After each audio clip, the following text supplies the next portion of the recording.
किस तरह से आप देख रहे हैं कि हमारा जो एक्सचेंज रेट है ये मुसलसल कलाबाजी खा रहा है और ख़ास तौर पे पिछले 3-4 माह जो हैं वो इसके लिए बहुत ही ज़्यादा टमल्चुअस रहे हैं। 10 से 12% हमारी डेप्रिसिएशन हुई है। अभी हालिया दिनों में हमने देखा एक हफ्ते में ये कोई 6 रुपये इसकी दाम बढ़ गए, फिर 6 रुपये कम हो गए, फिर एक कलाबाजी की कैफियत है। कितनी तशवीश है आपको इस पर? नहीं, तशवीश तो बहुत ज़्यादा है और इस एक्सचेंज रेट डिप्रिसिएशन ने पूरी मईशत को हिला दिया है। जिस तरीके से महंगाई का तूफान इस वक्त आ गया है पाकिस्तान में, इसमें कुछ तो इंटरनेशनल जो मार्केट में कीमतें बढ़ी हैं, तेल की, खुर्दनी तेल की, या वो तमाम जो इंपोर्टेड आइटम थे उनकी कीमतें इंटरनेशनल मार्केट में तो बढ़ी थी, लेकिन उस पे कहते हैं ना कि सोने पे सुहागा हमने कर दिया एक्सचेंज रेट के डिप्रिसिएशन से। तो उन तमाम जो हम चीजें इंपोर्ट करते हैं उसके लैंडेड कॉस्ट हमारे यहाँ बढ़ गई। जब हमारे यहाँ लैंडेड कॉस्ट बढ़ जाती है तो वो कंज्यूमर को पास ऑन किया जाता है और उसकी वजह से ही आप देख रहे हैं कि महंगाई गरीबों को काफी कुचल दिया है इसने। तो इससे हुकूमत वक्त को भी बहुत ज़्यादा नुकसान हुआ। लेकिन डॉक्टर साहब, एक्सचेंज रेट कैसे खड़ा रहेगा? रुपए के डॉलर के मुकाबले में रुपए की कदर कैसे बरकरार रहेगी जब हमारी एक ही तरीके से सोच सकती है कि हमारे पास इनफ्लोज आएँ, बैरूनी सरमायाकारी आए, हमारी एक्सपोर्ट ज़्यादा बढ़े और हमारे पास ज़्यादा से ज़्यादा फॉरेन एक्सचेंज आए तो हम अपने रिजर्व्स को संभालें।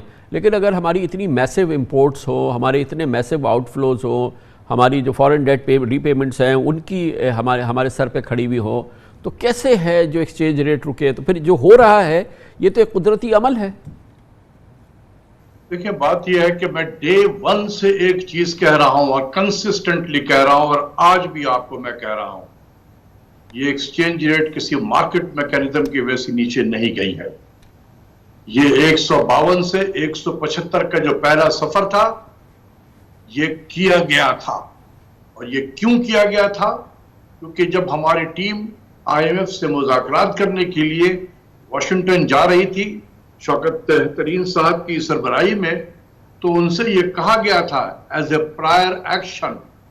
प्रायर एक्शन कि आप इसको 172 173 पे लेकर जब पहुंचे तो फिर आप आए।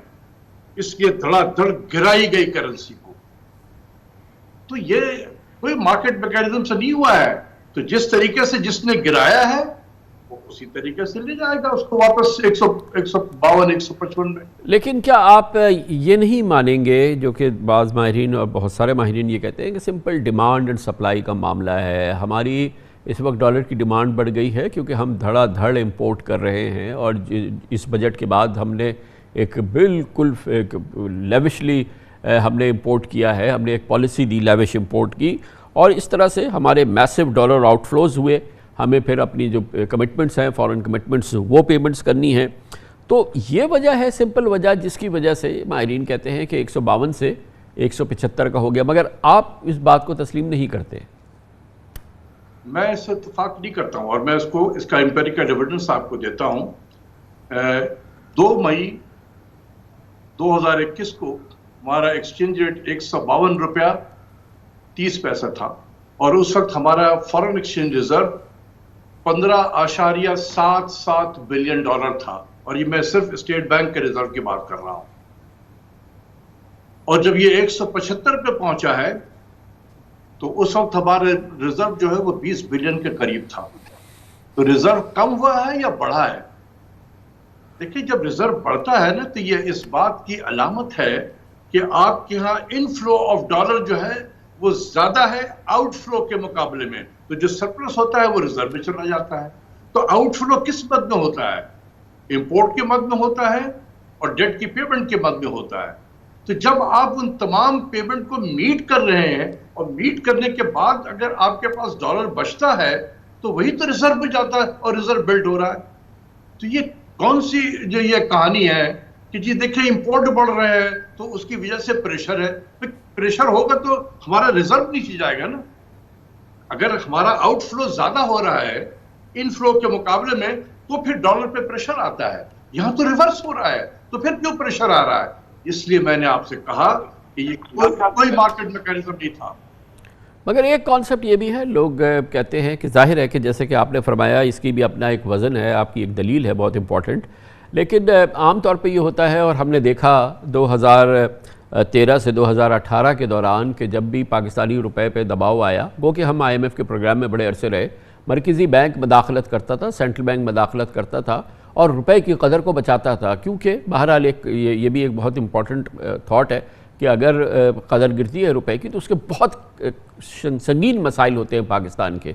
इस वक्त भी कहा जा रहा है कि मरकज़ी बैंक को एग्रेसिवली, क्योंकि इतने अच्छे रिजर्व्स है, इंटरवीन करना चाहिए था और इसको काबू में रखना चाहिए था रुपए की कदर को, और मरकज़ी बैंक ने ऐसा ना करके मुनासिब अमल नहीं किया। क्या आप भी ये समझते हैं? देखिए, जब ये है कि जब आपको IMF ने एक प्रायर एक्शंस कहा है कि आपने वहां लेकर जाना है, तो फिर स्टेट बैंक क्यों वहां पर इंटरवीन करेगा और उसको रोकने की खातिर क्यों करेगा, जब उसको वहां पहुंचाना है, क्योंकि टीम ने वाशिंगटन पहुंचना था। तो ये तो कोई ढकी छुपी बात नहीं है। This was the prior action. एक एक्सचेंज रेट को 172 173 पे लेके जाना था, और दूसरा जो जाने से पहले कुछ बिजली की कीमतें बढ़ाई गई थी, वो भी उसका प्रायर एक्शन था। तो ये किसी मार्केट मैकेनिज्म से नहीं हुआ है। जब स्टेट बैंक को ये हुक्म है कि आपने वहां लेकर जाना, तो वो क्यों उसमें मार्केट में इंटरवेंशन करेगा वो? मगर डॉक्टर साहब ये समझाइए ना कि हम IMF प्रोग्राम में हैं, हमें IMF प्रोग्राम के अंदर जो रेसिपी दी जा रही है या जो हमें प्रिस्क्रिप्शन तजवीज़ की जा रही है हमारी मईशत के हवाले से, हमें उस पर अमल करना है ना। IMF हमें जो बता रहा है कि अगर हमें इस प्रोग्राम में रहना है तो इन शराइत पे हमें अमल करना है, तो वो तो हमें करना है ना। और अगर हमें और ये हमारी मईशत के लिए, सर्वाइवल के लिए, उसको खड़ा रखने के लिए ज़रूरी है कि हम इस प्रोग्राम में रहें, IMF प्रोग्राम का हिस्सा लें, तो हमें इसके अलावा तो कोई चॉइस नहीं है ना सर, हमारे पास कोई ऑप्शन तो नहीं है। हमें अब जो बताया जा रहा है हमें उस पर अमल करना है, वरना हम IMF प्रोग्राम से निकल जाए। देखिए, हमारा पूरा डिकेड ऑफ 90s इस बात के गवाह है कि हम एक वन ट्रांस जो है कंट्री कराया करते थे IMF। पहला किस्त लिया, उसके बाद प्रोग्राम सस्पेंड हो जाता था। तो उस वक्त कौन सी क़यामत टूट गई थी पाकिस्तान में? ये सब बातें की जाती हैं इसी तरीके से हुकूमत वक्त के प्रेशर डालने के लिए। मैं इसीलिए तो मना कर रहा था कि यार, जो जितनी तबाही आज मची हुई है ना, मैं दावे से कहता हूं कि इससे कम तबाही होती अगर हम अपने घर को ठीक कर लेते और हम नहीं जाते IMF। तो अब हमारे पास ऑप्शंस क्या हैं डॉक्टर साहब? अब क्या ऑप्शन है हमारे पास? आज तो है ना हम प्रोग्राम में। अब ये सवाल आपको उस वक्त करना चाहिए था जब मैं मना कर रहा था। I was the only person कि जी आप ना जाए IMF में। तो आपको ये सवाल करना था कि डॉक्टर साहब, फिर अगर हम ना जाए IMF में तो फिर क्या ऑप्शन है? उस वक्त किसी ने ऑल्टरनेट नहीं पूछा। ना प्राइम मिनिस्टर ने कभी अपनी इकोनॉमिक एडवाइजरी टीम को ये कहा कि भाई कोई मुझे ऑल्टरनेट दो, I don't want to go to the IMF। उन्होंने तो अपनी इकोनॉमिक एडवाइजरी काउंसिल को जो लोग थे, बेहतरीन लोग उन्होंने सिलेक्ट किए थे। चले उस वक्त तो नहीं किया डॉक्टर साहब। फिलहाल तो कोई, अब फिलहाल कोई ऑप्शन है हमारे पास या अब फिलहाल कोई ऑप्शन नहीं है? अब हम वो तो चले, जो कुछ हमने 2018 में 19 में किया सो किया, लेकिन अब हमारे पास क्या ऑप्शन है? नहीं, देखिए, ऑप्शन हर लम्हे होता है, कोई ऐसा ये नहीं है कि ऑप्शन नहीं होता है। मैं तो पहले प्राइम मिनिस्टर से कहूंगा कि जिन लोगों ने आपसे कहा था कि सर अगर आप नहीं जाएंगे IMF तो पाकिस्तान की मईशत को बड़ा होगा, मार्केट में स्टेबिलिटी नहीं आएगी और बड़ी तबाही होगी, तो प्राइम मिनिस्टर अब उनसे क्यों नहीं पूछ रहे हैं कि यार हमें गए हुए तो 3 साल हो गए हैं, तो अभी दूध शहद की नदी क्यों नहीं बह रही है पाकिस्तान में? या अभी भी क्यों इतनी अनसर्टनिटी छा गई है, इतनी परेशानी क्यों हो गई है यहाँ पर? पाकिस्तान प्राइम मिनिस्टर को तो पूछना चाहिए उन लोगों ने जिन्होंने मशवरा दिया था प्राइम मिनिस्टर को। देखिए, इस वक्त आपने पूछा है कि क्या करना चाहिए। मैं एक चीज आप भी नोट नहीं किया होगा और आपके प्रोग्राम में भी मैंने पहले भी कहा था कि इस वक्त पाकिस्तान को selective and yet aggressive import compression policy पे अडॉप्ट करनी चाहिए। Selective and yet aggressive. आप उन आइटम्स को, मैंने अभी मेरा एक आर्टिकल आने वाला है जिसमें मैंने प्रपोजल भी दी है कि आप टैरिफ कमीशन के जो चेयरमैन है उसकी सरबराही में एक कमेटी बना दें कि वो आइडेंटिफाई करे उन कमोडिटीज को जिसके अगर पाकिस्तान में 1 साल 2 साल अगर वो नहीं आता है तो उससे पाकिस्तान में को क़यामत टूट पड़ेगी। आप उनसे कहें वो, और उस आइटम को बहुत सारे तरीके हैं उसको रोकने के लिए। आप 100% कैश मार्जिन लगा दें, आप उसको क्वांटिटेटिव रिस्ट्रिक्शन लगाएं, आप उसके टैरिफ को इतना प्रोहिबिटिव कर दें कि वो उसको इंपोर्ट करना जो है वो मुश्किल हो जाए। जरूरत पड़े तो आप आउटराइट बैन करें उसको। ये सारी ऑप्शन हमारे पास मौजूद होते हैं। इस वक्त आप 8 से 10 बिलियन डॉलर अपने इंपोर्ट में कभी आपको करने की जरूरत है आप, और ये कर सकते हैं हम।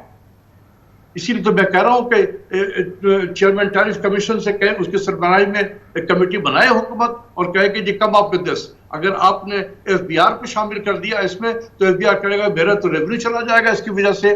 तो उन्होंने क्या किया है, अभी आप देखें 524 आइटम हमने आइडेंटिफाई किए, और उस 524 आइटम को आइडेंटिफाई करके उसमें हमने 100% कैश मार्जिन लगाया प्राइम मिनिस्टर को ये कहने के लिए कि देखिए हमने बड़े एग्रेसिव तरीके से हम इंपोर्ट को कंप्रेस कर रहे हैं। तो वो 524 आइटम है, उसकी टोटल कुल मालियत जो है इंपोर्ट का वो 1.4 बिलियन डॉलर है। अब आप बताएं कि मजाक नहीं हुआ है कि किसी ने ये सीरियस तरीके से काम किया है इसमें।